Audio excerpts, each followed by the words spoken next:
안녕하세요. 저는 딸이 사랑하는 예비사위를 고발하고 파혼시킨 사람입니다. 제가 나이 52살까지 살아오면서 사기를 한번 당해본 적 없어요.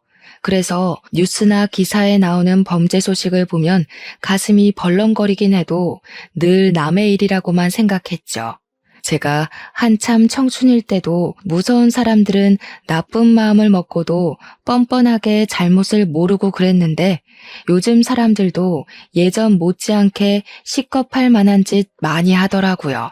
저는 나쁜 짓 하려고 해도 심장이 떨려서 차마 못 그러겠던데 도대체 어떤 심리를 갖고 있으면 그리 대담할 수 있는지 모르겠어요. 사람 아무나 사귀면 안 된다는 거 이번 기회에 확실히 느꼈습니다. 이게 글로 쓰는 거랑 직접 경험하는 것이 확연히 다를 거 알지만 그래도 이론상으로나마 다들 이런 젊은이 조심하라고 공표하고 싶어서 사연을 쓰게 되었어요. 내 주변에서도 일어날 수 있는 일이니 세상 물정에 관대하신 분들 제 이야기 꼭 한번 들어보시기 바랍니다. 저에겐 아주 똑부러지는 딸이 하나 있습니다. 그리고 작고 사랑스러운 아들까지도 제 품에 있죠. 딸이랑 그 밑에 아들은 나이 차이가 좀 있어서 딸이 직장을 다닐 때 아들은 겨우 중학생이었어요. 나이 차이가 별로 안 났다면 자주 싸웠겠지만 나이 차가 크게 벌어져 있으니 딱히 부딪힐 만한 일이 없더라고요. 오히려 아들에게 또 다른 엄마 노릇을 해줘서 제가 육아하는 데에 많은 도움을 받았었습니다. 저희 집 장녀는 저희 부부에게 자랑거리예요. 우리 딸이 얼마나 효녀냐면 자기 남동생의 용돈을 혼자 책임질 정도로 부모가 자식 때문에 고생하는 걸 싫어했고요. 그래서 하루빨리 육아지옥에서 벗어나도록 신경을 많이 써준 착한 딸입니다. 저희 부부는 딸을 키우면서 장남 10명이 부럽지 않았어요. 행동대장 우리 딸은 언제나 씩씩했고 야무져서 그런 장녀를 두고 저희가 참 많이 의지했었습니다. 조금만 모르는 걸 물어봐도 딸이 다 해결해주고 필요한 게 생기면 딸이 알아서 주문해주고 하니까 본의 아니게 딸을 저희 부부의 선생님으로 보이더라고요. 이렇듯 딸의 성격은 두말할 것 없이 착하고 싹싹했는데 뿐만 아니라 얼굴도 예쁘고 날씬해서 항상 남편이랑 제가 장녀를 두고 남주기 아깝다고 말을 많이 했어요. 결혼시키기 싫었다는 뜻이죠. 물론 그건 저희 바람이었고 저희는 딸의 행복을 위해 딸의 길을 전적으로 응원해줄 준비가 되어 있는 사람들이었어요. 그런데 살다 보면 아무리 사랑스러운 내 자식이라도 내 마음 같지 않게 안타까운 짓을 할 때가 있잖아요. 부모로서 자식을 항상 응원하고 싶고 자식의 뜻을 존중하고 싶지만 아무래도 자식이 엉뚱한 길을 가려 할 때면 말리고 싶은 것도 부모의 마음이 아니겠습니까? 그렇듯 한없이 대견스럽고 만점짜리 우리 딸에게도 유일하게 부족한 것이 있었는데요. 딸의 유일한 단점이 바로 남자 보는 눈이 없었다는 것이에요. 이게 별거 아닌 것 같아 보이지만 제 개인적인 생각으로는 남자 하나 때문에 딸의 인생이 망할 수도 있고 우리 가족 전체가 무너질 수도 있는 중대함이라고 봐요. 충분히 연결되는 영역이라고 생각되지 않습니까? 딸이 남자 보는 눈 없다는 건 그동안 저희가 딸의 연애를 간섭했다는 뜻은 아닙니다. 당연히 딸이 남자가 생겼다고 저희한테 말해줘서 알게 되었고 그게 이 사연을 쓰게 된 이유예요. 제 딸은 원래 부모님을 너무 좋아해서 자취를 하지 않던 아이입니다. 그런 딸이 직장을 가고 남자친구가 생기면서 한두 번씩 외박을 하기 시작했어요. 딴짓을 잘 안 하던 딸이 갑자기 그렇게 변하자 걱정이 돼서 전화를 하면 전화를 안 받는 경우도 덜어 있었습니다. 저희 가정에선 늘 바람직했던 딸이기에 불안했지만 그래도 딸이 하는 모든 일을 신뢰하여 크게 간섭하지 않았어요. 그저 요즘 뭐 하느라 집에 잘 안 들어오냐고 물어보면 남자친구가 생겼다는 말만 했습니다. 한창 청춘인데 남자친구 정도 생길 수 있잖아요. 딸이 연애를 해도 저희한테는 딱히 말을 안 해줬는데 그날은 말을 해주길래 그것만으로도 고맙게만 생각했었어요. 그런데 한날 딸이 결혼하고 싶은 남자가 생겼다고 하더라고요. 그 순간 딸이 지난번 남자친구가 있다고 했던 말이 떠올라서 그 남자냐고 물어봤더니 그렇다네요. 딸 얼굴이 가족과 있을 때 행복한 모습과는 또 다른 얼굴이었습니다. 표정만으로도 남자친구를 얼마나 좋아하고 있는지가 느껴졌어요. 저도 아쉽기는 했지만 유독 남편이 많이 속상해 하더라고요. 원래 딸에게 남자친구가 생기면 아빠들이 속 많이 썩지 않습니까? 그런 아빠 마음도 모르고 딸은 그저 우리에게 결혼할 남자를 소개하고 싶어 들떠 있었는데요. 언제 시간 돼? 남자친구는 지금 한창 장사 비수기라서 아무 때나 시간 가능하대. 나랑 동갑인데 훨씬 오빠 같고 듬직하다? 결혼하면 아마 직장 옮기고 남자친구랑 장사하지 않을까 싶어. 그래, 우리 딸이 선택한 남자니까 분명 좋은 사람이겠지. 엄마 아빠도 시간 언제든지 괜찮으니까 둘이서 날짜 한번 맞춰봐. 남자친구 되는 분은 뭘 좋아한다니? 이왕 식사 준비하는 거 좋아하는 걸로 해주고 싶네. 뭘 그렇게까지 대접해? 원래 그 나이에는 뭐든 다 좋아하고 잘 먹어야 될 나이야. 알레르기 있는 게 아닌 이상 편식하는 남자는 별로다. 내가 저 한우 주문해 놓을 테니까 당신은 밑반찬 몇 개만 준비해요. 남편이 순간 딸의 남자친구를 대놓고 탐탁지 않아 하는 티를 내는 걸까봐 걱정했는데 한우를 준비한다는 말에 저도 마음이 놓였고 무엇보다 딸이 신이 나서 아빠 최고 하면서 부둥켜 안고 난리가 났어요. 씁쓸해 보이던 남편은 그래도 딸이라고 보내야 하는 순간까지 사랑만 주고 싶었나 봅니다. 저랑 남편은 그렇게 아쉬운 마음을 달래면서 애써 딸의 사랑을 축하해줬어요. 물론 남편이 그날 새벽에 화장실에서 우는 것 같긴 했지만 말이에요. 저희 부부는 별로 예비 사위와의 만남이 기대되진 않았습니다. 그래서 예비 사위를 만나는 날도 별로 기다리지 않았어요. 하지만 이미 잡아놓은 날은 성큼성큼 빠르게도 다가왔고 저희는 또 한 번 속상함을 달랬죠. 딸이 예비 사위라고 데려온 총각은 겉모습이 참 번지르르한 사람이었습니다. 어느 집에서 큰 자식인지 우리 딸 못지않게 때깔이 고왔고 우리 딸이랑 아주 잘 어울리는 한 쌍처럼 보였어요. 그래도 당연히 우리 딸이 아까웠지만 일단 예비사위 첫인상만 봤을 땐 안심이 되었습니다. 이왕 결혼하는 거 상대가 외적으로도 깔끔한 사람이면 좋잖아요. 그런데 예비사위와 본격적으로 대화를 하다 보니 수려한 외모만이 장점은 아니더라고요. 젊은 총각이 말은 또 얼마나 재미나게 하는지 저녁상 앞에서 제가 얼마나 웃었는지 몰라요. 어머니께서 미인이셨구나. 어쩐지 유형이 너무 예뻐서 누굴 닮았나 했거든요. 어머니랑 정말 판박인데요. 어머니는 나이 안 먹으세요? 어쩜 피부도 30대 같으실까? 입에 바른 아부라는 걸 알지만 그래도 기분 좋은 립 서비스를 얼마나 잘하는지 같이 식사하는 내내 그 분위기에서 웃음이 떠나질 않았어요. 그 상황에 저희가 술까지 깃들였다 보니까 분위기는 무르익지 않을 수가 없었습니다. 예비사위는 식사 자리에서 내내 딸보다 제게 더 충성을 다하는 모습을 보였어요. 장인 장모한테 점수를 따고 싶어하는 예비사위의 노력이 보이는데 얼마나 하는 짓이 예뻤는지 모릅니다. 예비사위의 그런 애교가 귀여워서 한눈 팔고 있느라 제가 차마 신경 못 썼던 사람이 있었는데요. 제 옆에 있던 남편을 뒤늦게 돌아봤는데 남편 표정이 좀 안 좋더라고요. 차마 몰랐습니다.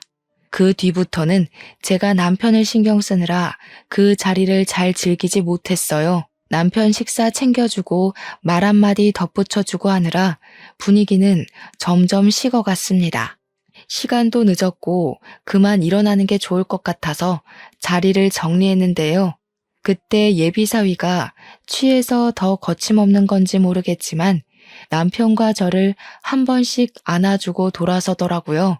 그러면서 마지막으로 하는 말이 꼭 우리 딸이랑 결혼하고 싶다고 장인 장모 같은 분을 부모로 모시면서 이 집 식구가 되고 싶다고 했습니다. 저는 그 마음이 좀 귀여워 보였는데 남편은 아닌 것 같더라고요. 예비사위랑 배웅하러 딸이 같이 나가자마자 남편이 뒤도 안 돌아보고 방에 가버리는 거 있죠. 저는 얼른 남편 뒤를 따라가 남편한테 슬쩍 예비사위가 마음에 안 드냐고 물어봤습니다. 그러자 침대에 앉아서 한숨만 쉬고 있던 남편이 좀 뜻밖의 얘기를 해주더라고요. 그 녀석 대체 뭐야? 어른 앞에서 너무 경우 없는 거 아니야? 당신은 못 느꼈어? 아무리 그래도 장모되는 사람이라도 그렇지 함부로 당신 손을 덥석덥석 잡고 말이야. 그건 그냥 사람이 워낙 넉살이 좋아서 그런 것 같던데? 그 친구가 당신 손도 잘 만지더구먼. 그렇게 마음에 안 들었어? 당신은 모르지. 남자는 남자가 알아. 미인이라고 칭찬하는 것도 한두 번이지. 무슨 밥상머리 앞에서 장모될 사람한테 말끝마다 진짜 예쁘다 곱다 이 소리야. 배때기에 기름칠하더니 눈에 뵈는 게 없나. 순간 남편의 툴툴거림이 질투처럼 느껴져서 저도 모르게 질투하냐고 물어봤어요. 질문은 제가 했는데 제가 물어도 좀 웃기다는 생각이 들더라고요. 몇십 년이나 같이 한 이불 덮고 살았는데 연애 때나 하던 질문을 묻게 될 줄은 몰랐거든요. 어쨌든 제 말에 남편도 얼굴이 벌개지면서 그런 거 아니라고 그냥 자기는 예비사위 인상이 계속 별로였다고만 변명했습니다. 그날 남편 반응이 너무 웃겨서 배꼽 잡느라 예비사위의 특이점에 대해선 더 이상 생각을 해보지 못했어요. 다 늙은 나이에 남편과 이런 대화도 할 수 있어서 너무 신선했고 오히려 그런 건더기를 준 예비사위가 다시 한번 더 기특하기만 했습니다. 그리고 다음날 예비사위가 딸이랑 또 우리 집에 놀러 왔을 때였어요. 근데 지난날에 남편이 예비사위 태도로 한 소리해서 그런지 그날 저도 모르게 예비사위 태도에 신경이 쏠리더라고요. 예비사위는 처음에 살갑게 행동했던 것처럼 그날도 음식하는 제 옆을 맴돌면서 이것저것 도와주려고 했는데요. 가만 보니까 남편 말대로 진짜 저를 아무렇지 않게 만지더라고요. 칼질하고 있는데 갑자기 옆에서 제 손 얘기로 물꼬를 트더니 순식간에 제 손을 잡아가며 또 칭찬을 해줬습니다. 볼 때마다 너무 신기해요, 장모님. 진짜 손만 보면 아가씨인 줄 알겠어요. 장모님만의 젊은 비결이 따로 있는 거예요? 유영이도 유독 나이에 비해 동안이잖아요. 남편 말만 아니었으면 이런 장난도 그저 예비사위의 유쾌한 농담으로 넘겼을 텐데 희한하게 그날은 첫 대면과 기분이 달랐습니다. 남편 경고가 컸던 것 같아요. 예비사위가 별다른 짓을 한 것도 아닌데 그냥 찜찜하게 다가오더라고요.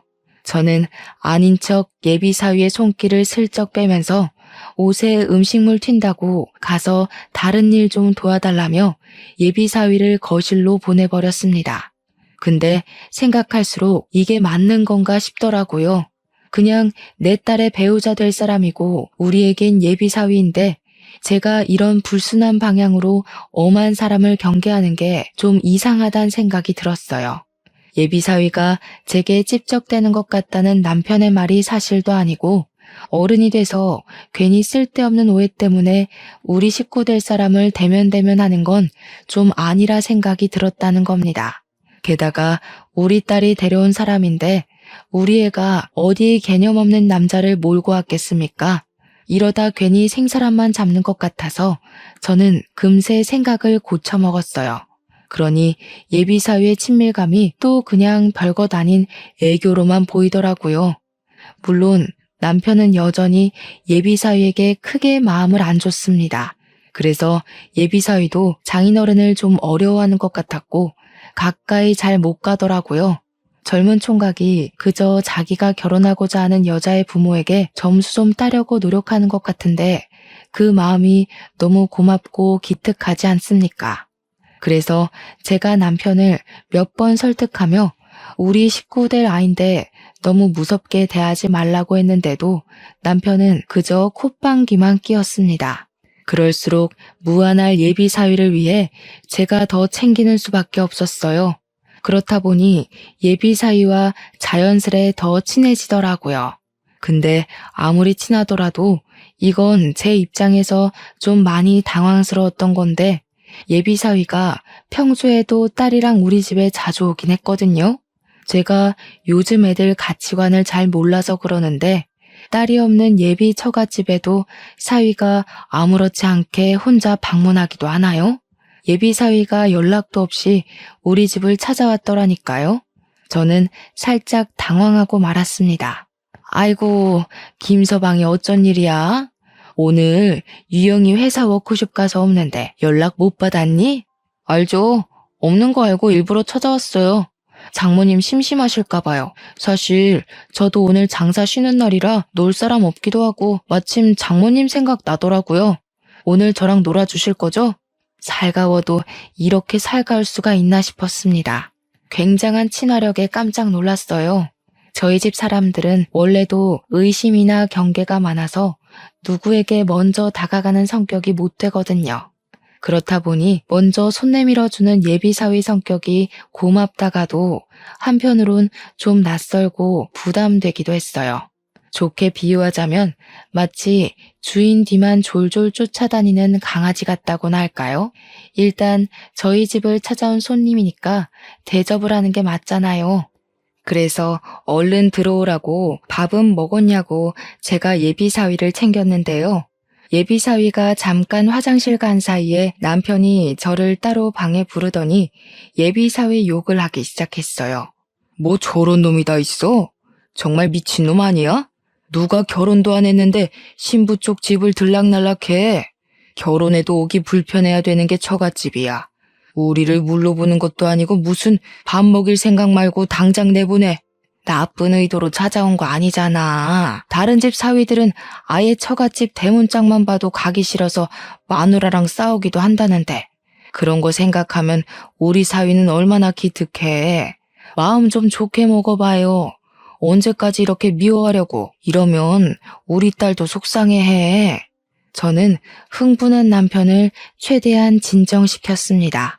제 눈에는 예비 사위가 진짜 말 그대로 넉살이 좋고 우리를 좋아해줘서 적극적인 것 같았거든요. 남편의 의심을 잠재우느라 그 시간 얼마나 진땀을 뺐는지 몰라요. 그래도 남편의 흥분을 잠재우긴 했지만 마음은 돌리지 못해서 방 밖으로 끌어내진 못했습니다. 남편은 빈정이 상해 방에서만 TV를 봤어요. 어렵게 찾아온 예비사위를 다시 돌려보낼 수가 없어서 할 수 없이 제가 예비사위와 같이 시간을 보냈습니다. 예비사위가 TV 영화를 쏘겠다고 해서 제가 잔치국수를 만들고 같이 먹으면서 TV를 봤거든요. 당연히 남편 방에도 국수를 넣어줬고요. 아무튼 둘이서 한참 TV 영화에 빠져 있을 때 그 순간 제가 아들 급식 돈 넣어주는 날이라는 게 번뜩 생각이 나더라고요. 그래서 TV를 보다 말고 모바일 뱅킹에 접속을 했습니다. 얼마를 넣었는지 기억이 나질 않아서 잠깐 방에 갔다가 다시 자리에 앉아서 계좌이체를 했어요. 무방비하게 비밀번호까지 드러내면서 이것저것 누르고 송금을 완료한 뒤에 휴대폰을 내려놓았는데요. 그 순간 급하게 고개를 획 돌리는 예비사위를 목격했습니다. 뭔가 쎄하더라고요. 왠지 예비사위가 제 폰을 같이 보고 있었던 것 같은 촉이 오는 겁니다. 저와 눈이 마주친 건 아니었고 예비사위가 마지막까지 눈길을 두고 있던 곳이 희한하게 제 폰 화면이었던 것 같은 느낌이 들었어요. 물론 제가 본래 의심 많은 타입이라 착각일 수도 있죠. 근데도 알게 모르게 불안감은 마음 한구석에 계속 남아 있었어요. 설마 내가 계좌이체하는 내내 보고 있었나? 고작 이 증거 없는 의심이 왜 그렇게 불길하게 다가오는 건지 그 뒤로 영화에 집중할 수 없었고 예비 사위의 살가운 대화 시도에도 표정 관리가 잘 안 되었습니다. 저는 원래 평소에 사람을 잘 믿지 않는데 유일하게 믿는 사람이 딸입니다. 제 남편도 완전히 믿지 않고 오로지 딸에게만 강력한 신임을 갖고 있을 만큼 쉽게 제 자신을 다 보여주지 못해요. 그래서 예비 사위에게도 적당한 맞대응만 해줬던 거지 그놈을 믿고 말고 할 만큼 그런 사이는 아니라고 생각했어요. 그런 상황에서 예비 사위에게 의심 먼저 들어버리니 예비 사위와 겨우 가까워진 사이가 급격히 벌어지고 말았지 뭡니까. 하지만 그럼에도 제가 어쩌지 못했던 건 예비 사위는 딸이 선택한 남자잖아요. 제 기분이 찝찝하더라도 딸보다는 제 판단이 잘못됐을 가능성이 더 크다고 보고 그냥 넘겨야만 했습니다. 그렇게 상견례를 날짜까지 잡고 저랑 남편은 상견례 때 입을 옷을 맞추기 위해 백화점을 방문했어요. 직원에게 복장을 추천받고 결제를 하기 위해 카드를 내밀었는데 직원이 카드를 긁더니 한도 부족이라고 하더라고요. 그럴 리가 없어서 다시 한번 해보라고 부탁을 했는데 계속 한도 부족이래요.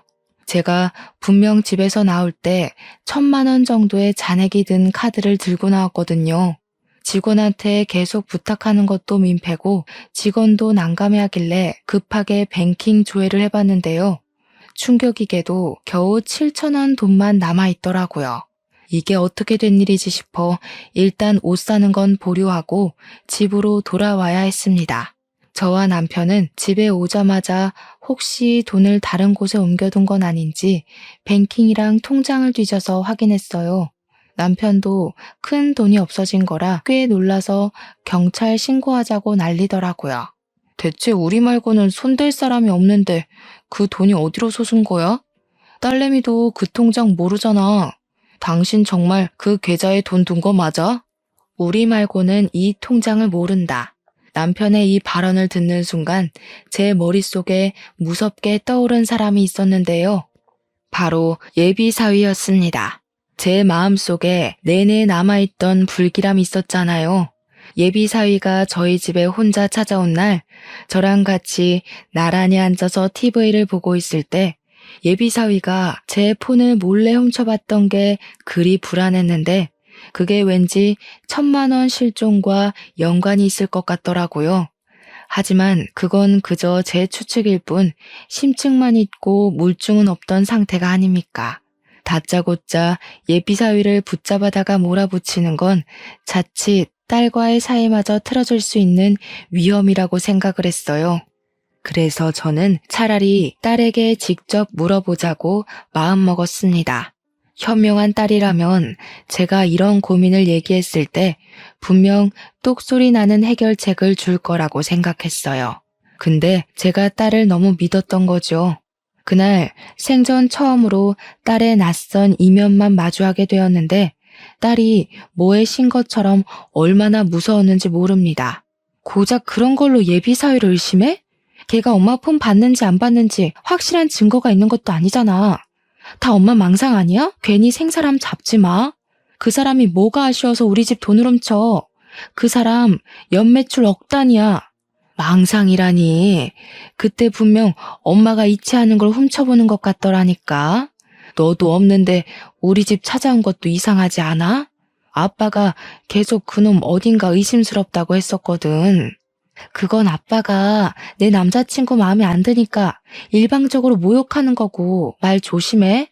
내 남자 욕하는 건 나 무시하는 거나 마찬가지야. 아무리 마음에 안 들어도 그렇지 어떻게 사위 될 사람을 도둑놈으로 몰 수가 있어? 사람 보는 눈도 없으면서 자꾸 이러면 나 몰래 결혼할 거야.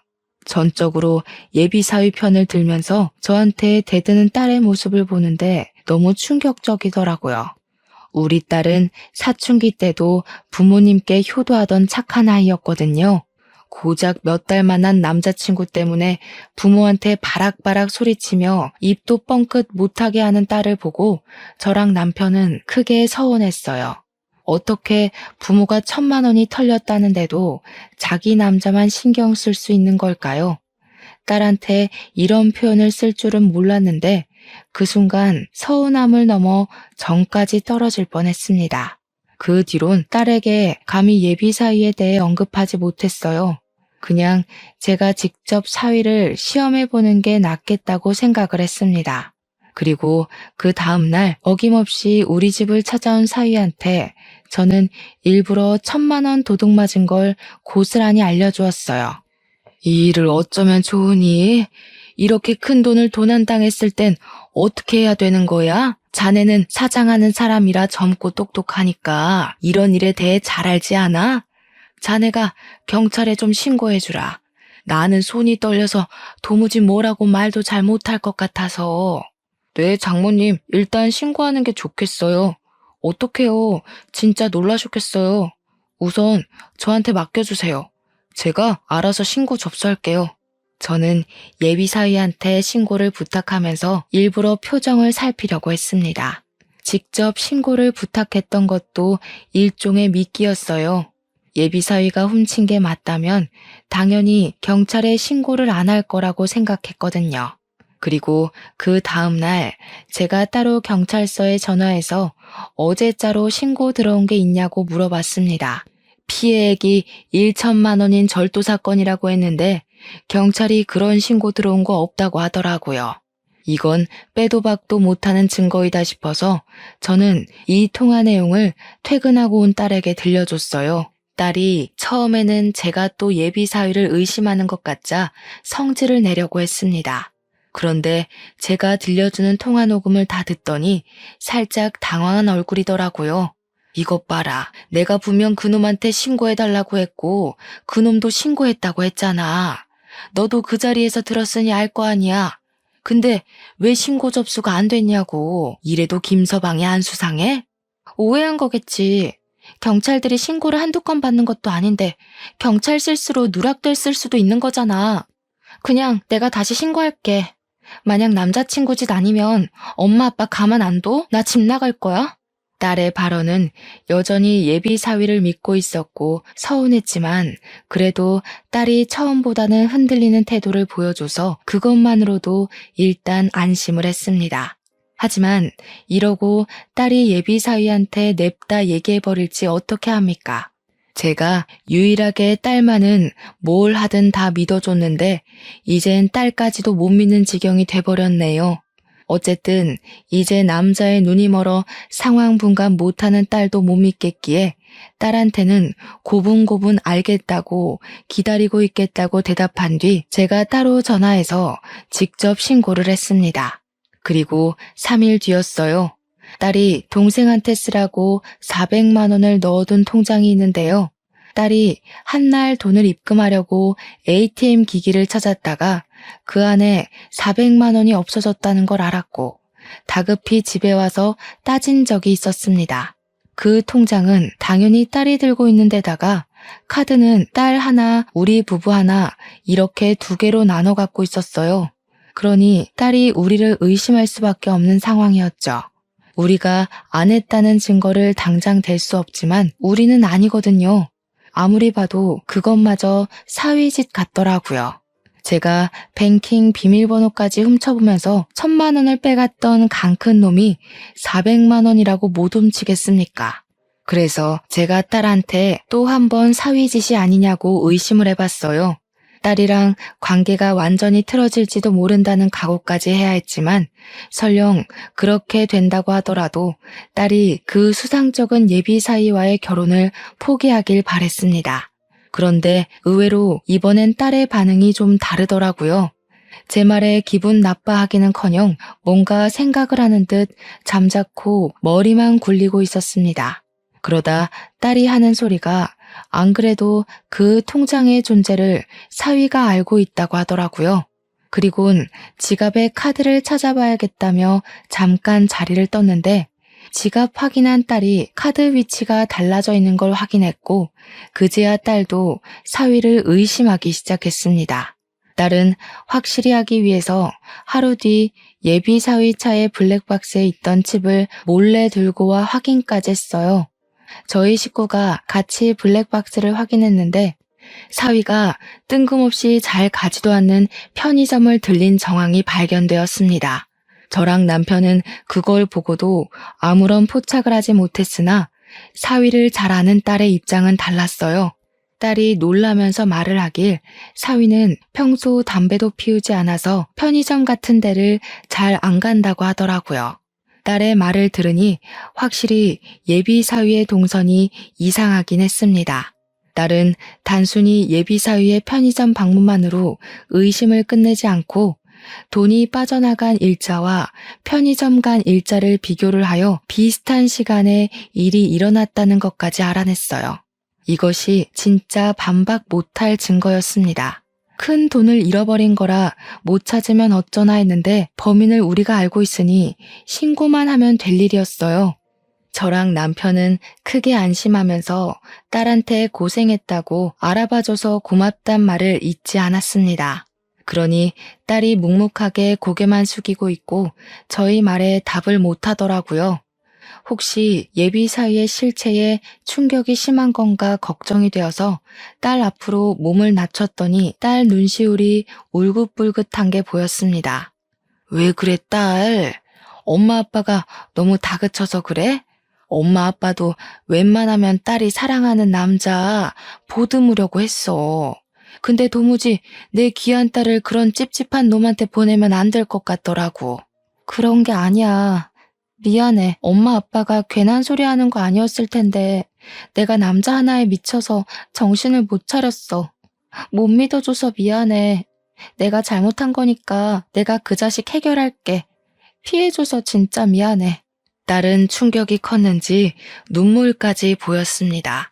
그 속상한 마음을 알 것 같아서 저랑 남편이 딸을 많이 위로해줬어요.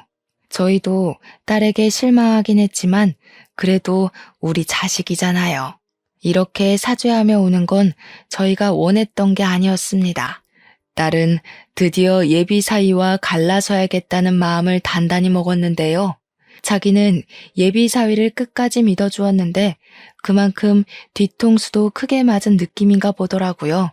많이 화가 나서는 그냥 이대로 경찰에 신고하고 싶진 않아 했습니다. 딸이 무슨 큰 사고라도 칠까봐 남편은 웬만하면 설득해서 법의 심판을 받게 하자고 했는데 저는 딸의 입장을 존중해주고 싶었어요. 그래서 딸에게 뭘 하든 네가 다치지 않는 선에서 코를 납작하게 눌러주라며 응원했습니다. 그 뒤로 딸이 예비 사위를 데리고 집에 올 때마다 돈 얘기를 자꾸 했어요. 예비 사위가 충분히 숨막힌다고 느낄 수 있을 정도로 집요하게 도난당한 돈에 대해서 토론하는 시간을 만들었습니다. 우리 집 식구들이 몇 번 그렇게 찔러봤기 때문인지 사위가 어느 순간 눈치가 보였는지 갑자기 저희 집 오는 발길을 끊더군요. 저희는 1,400만 원을 훔쳐간 사위놈을 어떻게 처단할까만 머리 맞대고 고민을 했어요. 그래서 딸이 생각한 방법이 있는데 좀 추접스럽습니다. 우리도 우리지만 특히나 딸이 사위를 용서 못하겠다고 최대한 추접스럽게 벌을 주고 싶다 그랬거든요. 우습게도 때마침 TV에 변비약이 방영되고 있었는데요. 그 순간 딸이 설사하기 좋겠다고 소리치더라고요. 우리 딸이 남자 보는 눈만 없었지 참 똑똑한 아이기 때문에 저랑 남편은 다시 딸을 믿었고 딸이 시키는 대로 따랐습니다. 그리고 우리는 예비 사위를 다시 집으로 불러들여야 됐어요. 아들 생일이라 뻥치고 식사 자리에 가장해 예비 사위를 초대하게 되었죠. 아직 우리 딸이랑 결혼 생각이 있는 건지 예비 사위가 우리 집 행사에 참석은 하더라고요. 남의 집 돈 훔쳐가 놓고 여전히 결혼할 마음을 갖고 있다는 게 진짜 뻔뻔스럽지 않습니까? 저는 딸이 시킨 대로 예비 사위 미역국에만 설사약을 잔뜩 탔어요. 사위는 초반에 들어오면서 쭈뼛거리며 우리 눈치를 보는 것 같더니 우리가 별일 없이 살갑게 대해주자 완전 경계를 놓더라고요. 그때 되니까 친화력 좋은 예비 사위가 사실은 세상 멍청한 놈이라는 것이 얼마나 잘 보였는지 모릅니다. 예비 사위는 다시 우리 식구 사이에서 대화를 주도하며 혼자 신나서 맛있다고 밥을 퍼먹었어요. 우리 아들한테도 생일 선물이라고 돈을 챙겨주더군요. 저 돈도 사실은 우리 돈일지 아닐지 모르는 거 아닙니까? 생각해보니 우리 돈이라고 봐야겠네요. 1,400만 원을 돌려주지 않았으니 예비 사위에게 매여있는 그만큼의 몫은 당연히 우리 거여야 되잖아요. 식사를 거의 마무리해갈 때쯤 저는 아들에게 더러운 꼴을 보이고 싶지 않아서 먼저 방에 들어가 있으라 했습니다. 그렇게 40분 정도 되었을 때였어요. 사위가 한 번씩 화장실을 가기 시작하더니 나중에는 화장실을 나오자마자 다시 들어가길 반복하는 겁니다. 배앓이를 시작한 거겠죠. 처음엔 저희에게 양해를 구하던 예비사위도 계속 배가 아프니 나중에는 제 탓을 하기 시작하더라고요. 사람이 본능적으로 자기 목숨의 위협을 느끼면 본색이 나오는 법 아니겠습니까? 장모님, 저한테 무슨 짓 한 거죠? 그런 게 아니면 왜 나만 이러는 건데요? 다 멀쩡한데 나만 이 난리인 게 아무래도 이상하잖아. 제 음식에 뭘 탄 거예요? 어머머, 얘 말하는 것 좀 봐라. 내가 뭘 했다는 증거도 없으면서 그리 무섭게 몰아세우는 거니? 이렇게 예의 없는 사람이었어? 음식에 장난질하는 사람한테 무슨 예의를 지킵니까? 무슨 짓 했는지 당장 말해요. 사람한테 해코지했다고 신고하기 전에. 신고 얘기가 나오자 저는 오히려 어처구니가 없어서 웃음이 나왔습니다. 누가 누굴 신고한다는 건지 우습더라고요. 그리고 그때 우리 남편이 예비 사위 말하는 뽐새에 열이 받아서 냅다 사위 뒤통수를 후려쳤어요. 감히 장모가 사랑으로 준 밥을 의심해 남의 집에서 똥이나 쳤싸면서 말이 많네. 먹고 싸게 놀게 해줬더니 우리가 네 밥으로 보여? 어디 건방지게 시도 때도 없이 기어올라? 예비 사위는 무슨 말을 하려고 하면 다시 화장실로 뛰어 들어가야 했습니다. 그날 저희에게 더 따지고 싶어 하는 것 같았는데 상태가 영 말이 안 해였던지라 결국 기력 다 빠진 상태로 집을 기어나갔어요. 그날은 그렇게 돌아간 듯 했지만 아무래도 많이 화가 났던 건지 예비 사위가 다음날 다시 우리 집을 찾아왔는데요. 아무래도 고의 같거든요. 솔직하게 말해보세요. 장모님 짓 맞죠? 대체 왜요? 제가 뭘 했다고 개념 없게 그런 장난질을 해요. 그래, 나다. 개념 없는 거 잘 느껴졌니? 네가 먼저 개념 없게 남의 돈 훔쳐갔길래 나도 한번 해봤다. 개념 없는 놈한테는 개념 없게 맞장구 쳐줘야 된다더라, 우리 딸이. 뭔 개소리야. 내가 뭘 훔쳐요? 증거 있어요? 장인 장모한테 점수 좀 따려고 했던 사람을 이런 식으로 매도해도 되는 거예요? 증거 있든 말든 중요하니? 이미 네가 어제 나를 파렴치한 가해자 취급하지 않았어? 그런 장모가 앞으로 뭘 더 할 줄 알고 겁도 없이 장가를 오겠대? 네가 1,400만 원 훔쳐간 거 맞잖아. 그렇게 원하는 증거도 다 갖고 있는데 계속 발뺌하지 마라. 네 처지만 더 불쌍해질 뿐이야. 알아보니까 억대 자산가도 아니더구먼. 이건 딸한테 들은 새 소식이었는데 딸이 예비 사위한테 뒤통수 맞고 예비 사위의 실체가 자기가 아는 것과 얼마나 다른지 뒷조사를 좀 했더라고요. 그렇게 발견한 사실이 장사 매출 연 억대라는 게 거짓이라는 거였어요. 장사치는 맞지만 실상은 팔이 날리는 꼴이었고 적자가 나서 폐업 위기를 맞고 있는 상태였다는 겁니다. 딸이 모를 수밖에 없었던 건 예비 사위가 자기 친구한테 부탁해서 잘 나가는 친구 매장을 마치 자기 것인 것처럼 연기를 했다네요. 알아낼수록 얼마나 기가 찬 놈이던지. 하긴 그렇게 뻔뻔한 짓을 한 놈이니까 증거가 있다는데도 이렇게 얼굴색 하나 안 변하고 범행을 발뺌하는 거겠죠. 어디서 자꾸 구라를 치는지 모르겠네. 증거가 있다고요? 증거가 있을 리 없죠. 나는 범인이 아니니까. 대체 나한테 왜 이래요? 내가 그동안 알랑방귀 끼면서 구토 나올 것 같은 칭찬도 해줬잖아요. 쭈글쭈글한 아줌마한테 아가씨 같다고 칭찬하는 게 어디 쉬운 줄 알아요? 어쩜 이렇게 통했을까. 우리도 너 겉만 번지르르하고 주둥아리 너무 싸게 놀려서 우리 딸 짝으로 턱없이 부족하다고 생각했거든. 그냥 꼬리 잘 흔드는 똥개 같더라고. 근데 그걸 자기가 사위 노릇 잘한다고 착각하는 게 얼마나 웃기던지.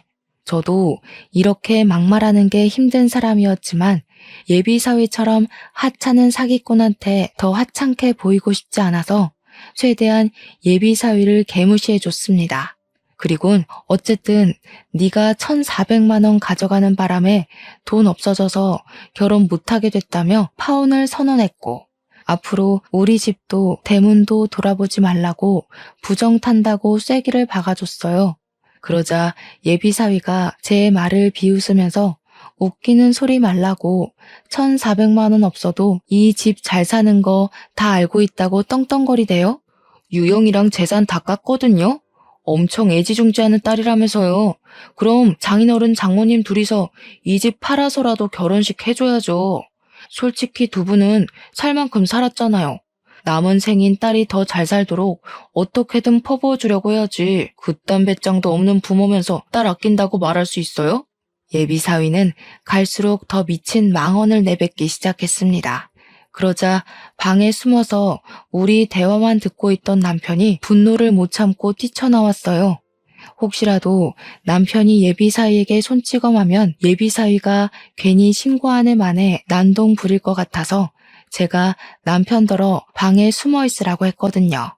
뛰쳐나온 남편은 역시나 바로 예비사위의 멱살을 잡았습니다. 금방이라도 한 대 칠 것처럼 눈을 부릅떴지만 제 말을 기억하고 있는 건지 함부로 예비사위에게 손을 대진 않았어요. 이 정신 나간 놈이 듣자 하니까 갈수록 정신 나간 소리만 해대네. 재산을 다 깠다는 놈이 네 주머니에 똥파리 날리는 건 왜 말 안 했냐? 거지 새끼라서 우리 집 와가지고 밥 처먹고 실실거렸나 본데 그걸 우리가 몰라서 내버려둔 줄 알아? 젊은데도 고작 깡통밖에 안 되는 네가 불쌍해서 내버려둔 거야. 아씨, 말 심하게 하시네. 누가 깡통이라는 거예요? 그러는 장인어른이야말로 깡통 아닙니까? 멍청하게 두 눈 뜨고 1,400만 원 뺏겼잖아요. 자기 주머니 간수도 못하면서 어디서 가짜는 꼰대질이야? 남편은 결국 참지 못하고 예비사위를 주먹으로 내리쳤습니다.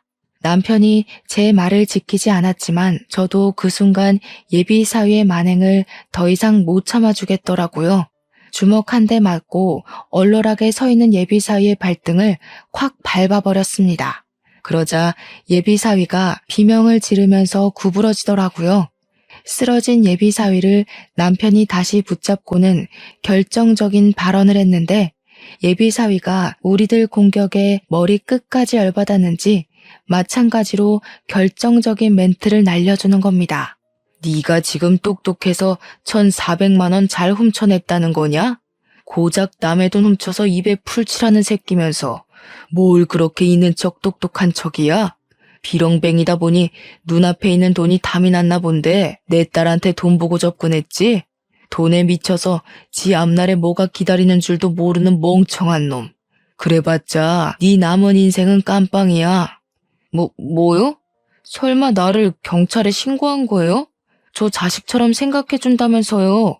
어른이 돼가지고 왜 거짓말을 해요? 아니, 돈도 많은 사람이 그 1,400만 원 좀 없으면 어때서요? 사위 사정이 어려우면 좀 지원해줄 수도 있는 거 아닙니까? 어차피 우리 결혼하면 줄 돈이라면서요. 그걸 미리 빼간 건데 뭐가 잘못된 건데요? 흥분한 사위는 남편이 미끼를 던진 줄도 모르고 스스로 자백을 해버렸습니다. 예비사위가 명확하게 자백까지 해줄 줄은 몰랐는데 잘 됐다 싶더라고요. 그 순간 타이밍 좋게 경찰이 우리 집을 방문했습니다. 예비사위가 갑자기 우리 집에 들이닥쳤을 때 제가 딸한테 연락을 넣었고 딸이 우리 집에 범인이 찾아왔다고 체포해달라 직접 경찰을 불렀죠. 경찰이 예비사위를 붙잡자 사위가 발악하면서 경찰들한테까지 막말을 퍼붓기 시작했는데요. 그러면서 자기 결백하다고 턱도 없는 해명을 또 해대더라고요. 그래서 제가 경찰한테 예비사위가 자백한 녹화본을 보여주며 이 도둑놈 새끼가 1,400만 원 범인이라고 잡아가서 콩밥 좀 먹여주라 했어요. 그때 딸도 블랙박스 칩과 편의점 ATM기 시간을 비교해보면 더 정확한 증거가 될 거라고 제출하기도 했습니다. 빼도 박도 못할 증거가 속출하자 그제야 사위는 저희들 앞에 무릎을 꿇었어요. 한 번의 실수였다. 다시는 그런 일 없을 거다 하면서 가짜는 변명하길래 하마터면 우리 집에 원흉이 될 뻔했던 놈의 말 따위는 더 이상 듣기 싫어 앞에 있던 찬물을 그놈 얼굴에 확 끼얹어 버렸어요. 예비사위는 쫄딱 젖은 생쥐꼬를 한 채 경찰들에게 연행을 당했죠. 다행히 저희 돈은 다시 돌려받을 수 있었습니다. 그놈 입에 들어간 저희 집 쌀은 좀 아깝지만 비렁뱅이한테 봉사했다고 생각하려고요. 그 일로부터 4개월이 지난 현재 저희는 언제 그런 일이 있었냐는 듯 일상은 완벽히 복구되었어요. 딸도 그놈에게 받은 상처를 빨리 극복했더라고요. 그렇다고 남자에 대한 공포가 생긴 건 또 아니라서 우리 딸 참 강하다고 생각을 했네요. 앞으로 어떤 사위가 또 우리 딸의 곁을 찾아올지 모르겠지만 제발 다음 타자 사위는 정상적인 총각이길 바랄 뿐입니다. 자녀 있는 분들 어떤 기준으로 사위나 며느리를 눈여겨보시는지 궁금하네요. 시간 나시면 조언 한마디씩 해주고 가셔요. 민망한 사연일지라도 참 길고 속상했었습니다. 눈살 찌푸리면서도 끝까지 읽어주셨을 청취자분들께 감사드려요.